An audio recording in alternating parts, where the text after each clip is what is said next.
स्वागत है आप सभी का हमारे इस चैनल पर। हमने जो स्टैटिक जीके की श्रृंखला स्टार्ट की है, आज उसी स्टैटिक जीके का आज आगे नेक्स्ट वीडियो बनाएंगे, दूसरा वीडियो। इसमें हम लोग पढ़ेंगे विभिन्न खोज और आविष्कार और उसके आविष्कारक, तो इनके बारे में हम लोग बात समझेंगे। और इनमें से जितने भी आविष्कारक होंगे, इनमें से अधिकतर सभी यूरोप के ही व्यक्ति मिलेंगे। तो बहुत से छात्रों का कहना होता है कि सर यूरोप में ही क्यों बड़े बड़े आविष्कारक पैदा हुए। तो यूरोप में जानते हैं कि पुनर्जागरण का शुरुआत 15वीं-16वीं शताब्दी में शुरुआत हो चुका था। तो जैसे जैसे वहाँ पर रूढ़िवादिता के समाप्त होती गई और वहाँ पर नए नए विचारक पैदा होते गए, जो कि वहाँ पर विज्ञान को बढ़ावा दिए, और इसलिए वहाँ पर पहले वैज्ञानिक जन्म लिए। पहले यूनान जो यूरोप है वहाँ पर चूँकि वैज्ञानिकों का गढ़ ही था, विज्ञानियों का। तो बाद में 15वीं-16वीं शताब्दी में यूरोप रूढ़िवादिता से मुक्त हुआ, तो आगे रहेंगे। और हमारा भारत तो बाकी 21वीं शताब्दी में भी मंदिर मस्जिद में उलझा हुआ है। तो इसीलिए जान लीजिएगा कि हमारे भारत में भी वैज्ञानिकता का विकास होने में टाइम लगेगा। तो जैसे जैसे समय गुजरेगा होंगे। तो चलिए हम लोग आते हैं आज आविष्कार के बारे में। तो इसमें आता है रेडियो। रेडियो की खोज जिसने किया था, उस व्यक्ति का नाम था मार्कोनी। मार्कोनी ये एक अमेरिका के नागरिक था, मार्कोनी। इसका बड़ा विवाद है कि रेडियो की खोज टेस्ला ने किया था, मार्कोनी ने उसकी तकनीक को चुराया था। बहुत लोगों को मानना है, अब चूंकि बात ये झूठ है या सत्य है उस विवाद पे हमें नहीं पढ़ना, लेकिन हाँ याद रहे कि रेडियो की खोज किसने की थी, तो मार्कोनी ने किया था। टेस्ला बहुत बड़ा वैज्ञानिक था। फिर है टेलीग्राफ। टेलीग्राफ का भी खोज किसने किया था, मार्कोनी ने किया था, टेलीग्राफ। फिर उसके बाद है क्वांटम सिद्धांत। क्वांटम सिद्धांत किसने दिया था, मैक्स प्लैंक। आने वाले समय में सबसे अधिक जो चर्चा में रहने वाला विज्ञान होगा वो कौन होगा, क्वांटम सिद्धांत ही। क्योंकि आज के समय में आज के समय में जो तेजी से विकास का जो क्रम है ना, वो क्वांटम सिद्धांत। क्वांटम सिद्धांत मतलब ये प्रोटॉन से भी छोटा, इलेक्ट्रॉन प्रोटॉन न्यूट्रॉन से भी छोटे लेवल पे जब जाकर के विज्ञान में बात की जाएगी तो उसे कहा जाता है क्वांटम सिद्धांत। ये 10 के घाते -15 के आसपास जो छोटी वो से संरचना जो होती है उस पर बात की जाती है। फिर उसके बाद कैलकुलेटर की खोज किसने की थी, तो कैलकुलेटर की खोज की थी बी पास्कल ने। किसने किया था, बी पास्कल। तो रेडियो खोज मार्कोनी, टेलीग्राफ की खोज मार्कोनी, फिर क्वांटम सिद्धांत मैक्स प्लैंक, कैलकुलेटर की खोज बी पास्कल। फिर क्लोरोफार्म। क्लोरोफार्म जिसे जो मूवी में आपने देखा होगा कि कोई व्यक्ति किसी को सुंघाकर जो बेहोश करते हैं, उसका नाम होता है क्लोरोफार्म ही है। तो क्लोरोफार्म की जो खोज किया था उस व्यक्ति का नाम था जेम्स हैरिसन। क्या नाम था, जेम्स हैरिसन नाम था उसका। फिर टेलीस्कोप। टेलीस्कोप का खोज किसने किया था, गैलीलियो ने। ये गैलीलियो वही है जिसने यूरोप में वहाँ के चर्च वालों को दूरबीन लेकर दिखवाया कि देखो भाई, तुम लोग कहते हो कि पृथ्वी केंद्र में है, बाकी सूर्य सब पृथ्वी के चक्कर लगाता है। तो गैलीलियो ने वहाँ के चर्च वालों को दिखाया कि देखो सब बातें झूठ चर्च वाले कहते हैं, सूर्य का चक्कर सब लगा रहे हैं। तो गैलीलियो का आधा से ज़्यादा जीवन इसलिए जेल में गुजर गया था क्योंकि इसने सत्य की बात की थी। तो रूढ़िवादी तो झूठ की बात होती है, और जो सत्य की बात करने वाला था गैलीलियो। गैलीलियो को मरने के बाद न्यूटन पैदा हुआ था, तो लोग कहते थे कि न्यूटन का ही अगला रूप है, मतलब गैलीलियो का ही अगला रूप कौन है, न्यूटन है। तो यूरोप में वो बातें थी। फिर उसके बाद है माइक्रोस्कोप। माइक्रोस्कोप की खोज किसने किया था, तो जॉन सान। माइक्रोस्कोप जानते हैं, सूक्ष्मदर्शी यंत्र जिसे कहते हैं, यानी कि सूक्ष्म जीवों को देखने के लिए जिस यंत्र का उपयोग किया था उसे कहा जाता है माइक्रोस्कोप। इसका खोज जो जिसने किया था उसका नाम था जॉन सान। क्या नाम था, जॉन सान नाम था। फिर उसके बाद है टेलीविजन। टेलीविजन की खोज किसने किया था, J.L. बेयर्ड ने। टेलीविजन जो टीवी होता है ना, टीवी, टेलीविजन को शार्ट में बोलते हैं टीवी। जो टीवी दिखते हैं ना, टीवी मतलब होता है टेलीविजन। टेली मतलब दूर से, विजन मतलब देखना, दूर से देखना ही क्या कहलाता है, टेलीविजन। अगर हिंदी में कहें तो इसको दूरदर्शन बोला जाता है। टेलीविजन को हिंदी में क्या बोलते हैं, दूरदर्शन। फिर उसके बाद ट्रांजिस्टर की खोज किसने किया था, तो विलियम साल्क ने। ट्रांजिस्टर मतलब वो जो आप रेडियो होता नहीं है जिसमें गाना वाना सुनते थे, उसे कहते हैं ट्रांजिस्टर। तो ट्रांजिस्टर की खोज इसने किया था, उस व्यक्ति का नाम था विलियम साल्क। तो ट्रांजिस्टर वही जो किसी रेडियो में या टीवी उवी जब खुला होगा तो उसमें आप देखेंगे जिसमें वायर सब फैला रहता है, छोटे छोटे उसमें बटन सब लगाए गए होते हैं, उसी को कहते हैं ट्रांजिस्टर। फिर उसके बाद है डायनेमो। डायनेमो क्या होता है, जो हम लोग हाथ से दबाकर या पैर से दबाकर या किसी तरीके से ऊर्जा को किस में कन्वर्ट करते हैं, इलेक्ट्रिक में। जब हम उस पर मेहनत करते हैं और हमारी मेहनत को किस में कन्वर्ट करता है, तो वो कन्वर्ट करता है इलेक्ट्रिक में। उस मशीन को कहता है डायनामो। इसकी खोज किसने किया था, माइकल फैराडे ने। तो माइकल फैराडे बहुत बड़ा वैज्ञानिक था, ये माइकल फैराडे। तो माइकल फैराडे ने, डायनामो का खोज किसने किया था, माइकल फैराडे। विज्ञान के क्षेत्र में बहुत बड़ा नाम है इसका। फिर उसके बाद है पेनिसिलिन। पेनिसिलिन की खोज किसने किया था, अलेक्जेंडर फ्लेमिंग ने। किसने किया था, अलेक्जेंडर फ्लेमिंग। अलेक्जेंडर फ्लेमिंग को नोबेल पुरस्कार भी दिया गया था क्योंकि जब सेकेंड वर्ल्ड वार हुआ था तो उस वक्त बहुत से लोग जो थे जिनको चोट लग जाता था, घाव लग जाता था, तो उसमें जो बैक्टीरिया वायरस ये सब जो होते थे, फंगस ये सब बढ़ने लगते थे, तो किसी का घाव ठीक नहीं होता था। तो पेनिसिलिन की खोज की गई थी, ये पहला एंटीसेप्टिक मेडिसिन था पेनिसिलिन, इसी की खोज जो किया था अलेक्जेंडर फ्लेमिंग। तो इतना बड़ा काम किया था शांति के लिए, एक तरीके से चिकित्सा के क्षेत्र में इस पेनिसिलिन को बनाकर। ये भी अचानक से खोज हो गया था, मतलब रिसर्च दूसरा चीज़ चल रहा था, लेकिन पेनिसिलिन की खोज अचानक से हुआ था। तो अब चूंकि इन्होंने खोज किया था इसलिए इनको मिला था नोबेल पुरस्कार पेनिसिलिन का, अलेक्जेंडर फ्लेमिंग को। फिर उसके बाद परमाणु बम का खोज जिसने किया था उस व्यक्ति का नाम था ऑटो हान नहीं, ये गलत है, इसकी जगह रहेगा ओपेनहाइमर। क्या रहेगा? ओपेनहाइमर। लेकिन अगर ऑप्शन में ओपेनहाइमर नहीं दिया रहेगा तो सही किसे करेंगे? ऑटो हान को। अगर दिया है परमाणु बम का ओपेनहाइमर भी ऑप्शन में दिया है तो सही रहेगा ओपेनहाइमर, अगर ओपेनहाइमर नहीं दिया है तो ऑटो हान सही रहेगा, ये बात आप याद रखिएगा, ठीक है। फिर अगला ऑप्शन है रेडियो एक्टिविटी। तो इसकी खोज किसने की थी? ये नेचुरल रेडियो एक्टिविटी, इसकी खोज की थी हेनरी बैकुरेल ने। अब रेडियो एक्टिविटी क्या होता है भाई? तो किसी भी परमाणु के केंद्रक में जो एक्स्ट्रा न्यूट्रॉन होते हैं या एक्स्ट्रा प्रोटॉन होते हैं, तो वो अपने आप को बैलेंस करने के लिए जो प्रकाश के रूप में निकलता है उसी को क्या कहा जाता है? Radio activity. इसकी खोज किसने की थी? हेनरी बैकुरेल ने। तो ये नेचुरल प्राकृतिक पूछा जाए रेडियो एक्टिविटी की तो हेनरी बैकुरेल, लेकिन कृत्रिम पूछा जाए रेडियो एक्टिविटी की तो इसकी खोज किसने किया था? इसकी खोज किया था मैडम क्यूरी। ये मैडम क्यूरी की बहुत बड़ी वैज्ञानिक है। ये एक ऐसी महिला है जिसे केमिस्ट्री के भी क्षेत्र में नोबेल पुरस्कार मिला है, फिजिक्स के भी क्षेत्र में। ये पहली ऐसी महिला थी जिसको 2 पुरस्कार मिले थे नोबेल पुरस्कार, फिजिक्स और केमिस्ट्री दोनों में। इसका पति जो था उस व्यक्ति का नाम था पियरे क्यूरी को भी नोबेल पुरस्कार मिला था। इसकी 2 बेटियां थी मैडम क्यूरी की, उन दोनों बेटियों को भी नोबेल पुरस्कार मिला था। ये एक ऐसा परिवार है मैडम क्यूरी का जिसके पूरे परिवार को नोबेल पुरस्कार दिया गया है। और ये कृत्रिम रेडियो एक्टिविटी की खोज की थी मैडम क्यूरी ने। अगर ये खोज नहीं होता तो आज के समय मोबाइल, ये सब जो चीज़ें जिस पर हम लोग बातचीत करते हैं रेडियो एक्टिविटी की वजह से, वो नहीं कर पाते। तो बहुत बड़ा खोज था ये मैडम क्यूरी का। फिर उसके बाद रक्त परिवहन। हमारे शरीर में जो रक्त का जो संचरण हो रहा है, रक्त जो नसों में जो बह रहा है, इसकी जो खोज किया था उस व्यक्ति का नाम था विलियम हार्वे। उसका क्या नाम था? William Harvey. तो रक्त परिसंचरण की खोज किसने किया था? विलियम हार्वे ने। फिर रक्त परिवर्तन नहीं है, रक्त वर्ग है। रक्त वर्ग, जो रक्त 4 वर्ग है ना, A B O, ये जो रक्त वर्ग है इसकी खोज जिसने किया था उस व्यक्ति का नाम था कार्ल लैंडस्टीनर। क्या नाम था? Karl Landsteiner. तो याद रहे कि रक्त वर्ग जो A B O जो बांटते हैं ना, इसकी खोज किसने किया था? Karl Landsteiner. उसमें पूछता है कि RH फैक्टर की खोज किसने किया था? फिर उसके बाद भाप इंजन की खोज किसने किया था?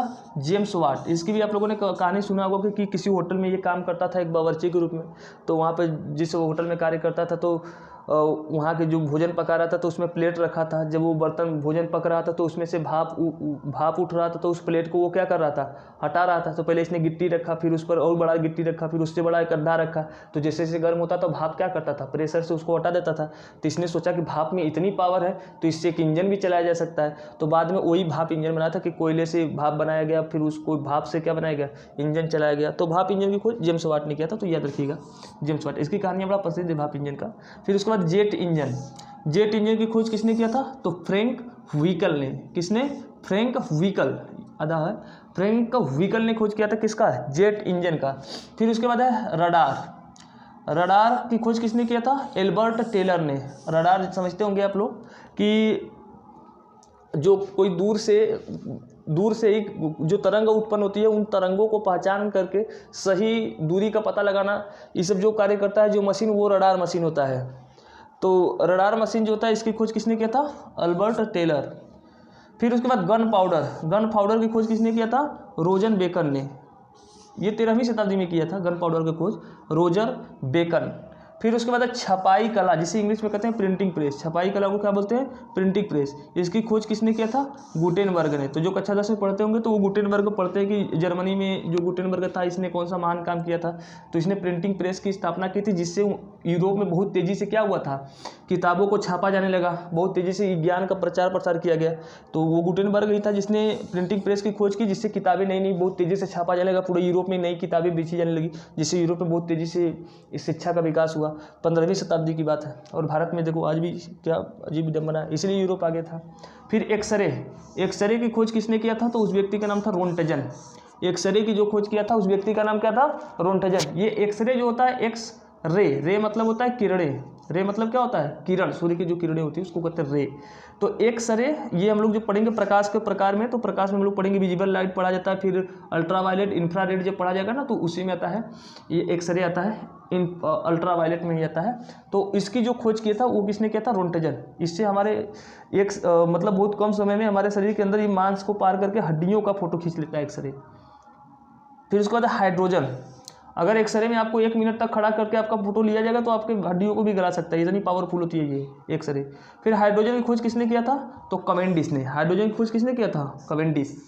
हाइड्रोजन की खोज किसने किया था? कैवेंडिश। फिर ऑक्सीजन की खोज किसने किया था? तो सीले और प्रिस्टले इसने खोज किया था किसका? ऑक्सीजन का। तो इतनी बातें आपको याद रखना है।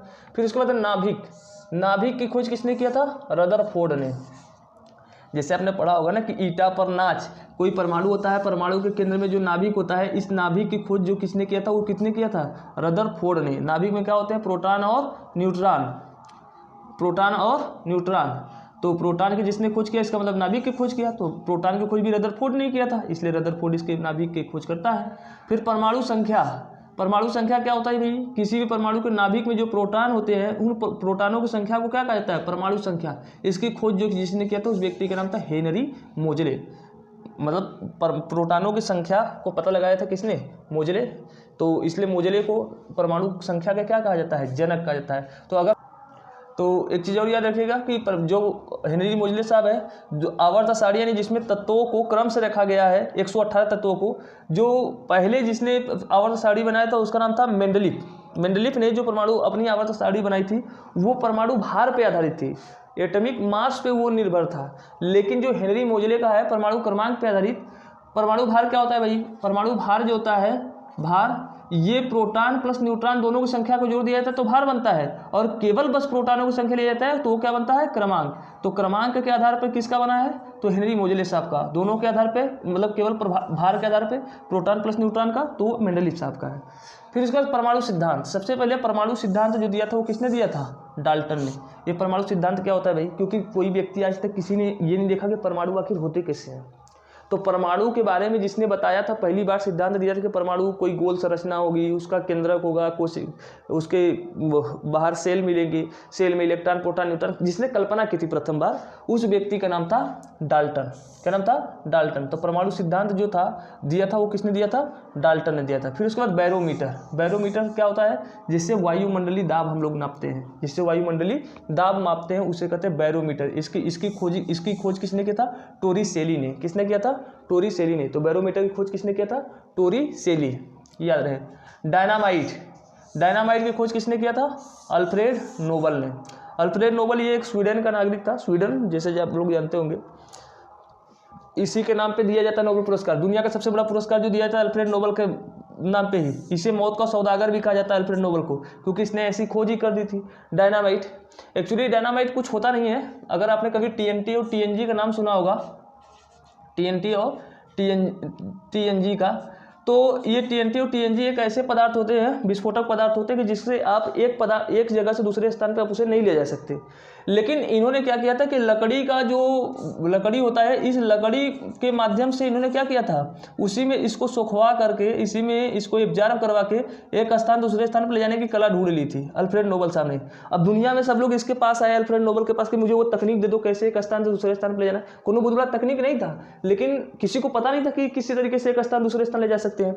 तो अल्फ्रेड नोबल ने सोचा कि लोग ये तकनीक मुझसे खरीदेंगे और क्या करेंगे, ले आकर के रोड बनवाने के लिए जो पहाड़ ये सब जो है इनको तोड़ेंगे ताड़ेंगे और रास्ते बनाएंगे, शांति के लिए कार्य करेंगे। और अल्फ्रेड नोबल साहब पैसा पाके पूरी दुनिया में खूब मजा ले रहे थे अपना।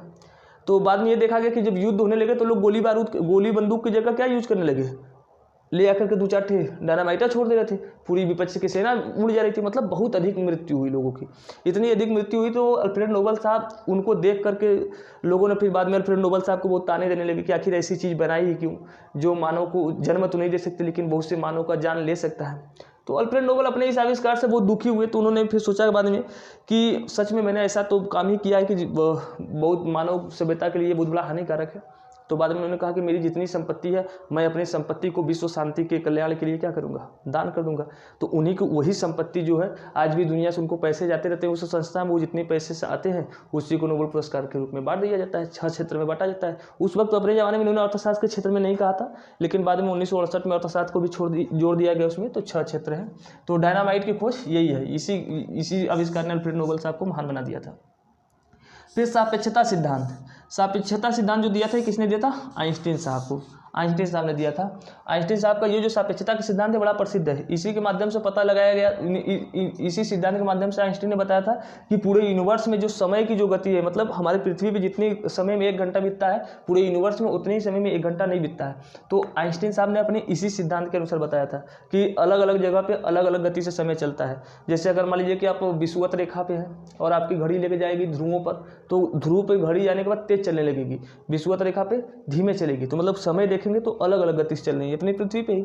तो अपने इन्हीं के माध्यम से बताया था। लेकिन आपको पता रहे कि इनको प्रकाश विद्युतिकी के लिए आइंस्टीन साहब को नोबेल पुरस्कार मिला था। ये क्वेश्चन कई बार पूछा है, मेरा बात याद रखिएगा कि आइंस्टीन साहब का ये सिद्धांत तो बहुत प्रसिद्ध है, सापेक्षता का सिद्धांत, लेकिन इन्हें जो नोबेल पुरस्कार दिया गया था वो किस लिए दिया गया था, तो प्रकाश विद्युतिकी के लिए, क्योंकि पीसीएस में क्वेश्चन पूछा हुआ है इसलिए मैं बता रहा हूँ। फिर उसके बाद इंसुलिन की खोज किसने किया था, तो बेंटिंग साहब ने। इंसुलिन वही भाई जिसकी कमी से व्यक्ति में क्या हो जाता है, शुगर या डायबिटीज नामक बीमारी हो जाती है, जो गांव में सुना होगा मधुमेह जिसे कहा जाता है, शुगर या कहा जाता है, जिसे डायबिटीज कहा जाता है। तो उस इंसुलिन की खोज किया था कृत्रिम रूप से किसने, बेंटिंग साहब ने किया था। फिर उसके बाद पोलियो का टीका, पोलियो जानते हैं कि ये वायरस होने वाली बीमारी है पोलियो, इसकी खोज किसने किया था, जॉन ई साल्क ने। तो इसका याद करना बहुत आसान है कि पोलियो से बहुत लोग जो मरते थे उनकी जान जो बचाया था उसका नाम था जॉन ई साल्क। पोलियो वाले विकलांग हो जाते हैं लोग, चूँकि याद करने के लिए बचा लीजिएगा, पोलियो से जो जान छुड़ाया था उस व्यक्ति का नाम था जॉन ई साल्क। फिर प्रेशर कुकर, प्रेशर कुकर की खोज किसने किया था, डेनिस पाइपिट ने। प्रेशर कुकर की खोज किसने किया था, डेनिस पाइपिट। फिर कास्मिक किरणों की खोज किसने की थी, तो उस व्यक्ति का नाम था विक्टर हेंस। कास्मिक किरणों की खोज किसने किया था, विक्टर हेंस। फिर उसके बाद है एसी, एसी का मतलब अल्टरनेटिव करंट, जिसे हिंदी में कहा जाता है प्रत्यावर्ती धारा, प्रत्यावर्ती धारा। इसकी खोज जिस व्यक्ति ने किया था, जो बिजली होती है ना 2 प्रकार की होती है, एक होती है एसी और एक होती है डीसी। तो जानते हैं कि डीसी को आप लोग संग्रहित करके किसी बैटरी में, इन्वर्टर बैटरा में कहीं भी रख सकते हैं, वो डीसी होता है, लेकिन एसी को आप लोग जमा करके नहीं रख सकते। लेकिन इस एसी करंट की जो खोज किया था उस व्यक्ति का नाम था टेस्ला। क्या नाम था, टेस्ला। और डीसी करंट का जिसने बहुत जल्दी प्रचार किया था उस व्यक्ति क्या नाम था, थॉमस अल्वा एडिसन। तो टेस्ला साहब, इनको विज्ञान के क्षेत्र का जादूगर भी कहा जाता है, बड़ा महान व्यक्ति था। तो अल्टरनेटिव करंट, ये इतने कुछ आविष्कार थे। और इन आविष्कार देखिए इतना जो मैंने बताया ना ये बहुत महत्वपूर्ण थे। इसमें जितना मैंने बता दिया इससे ज़्यादा आप ना याद करें तो अच्छा है, क्योंकि इसी में से आता है ना, इससे बाहर नहीं आता। मैंने खोज करके कई सालों की एग्जाम के चीज़ों को देख कर बनाया है। तो आप इन सब बातों को ध्यान रखिएगा। तो सभी को धन्यवाद, गुड नाइट और बाय।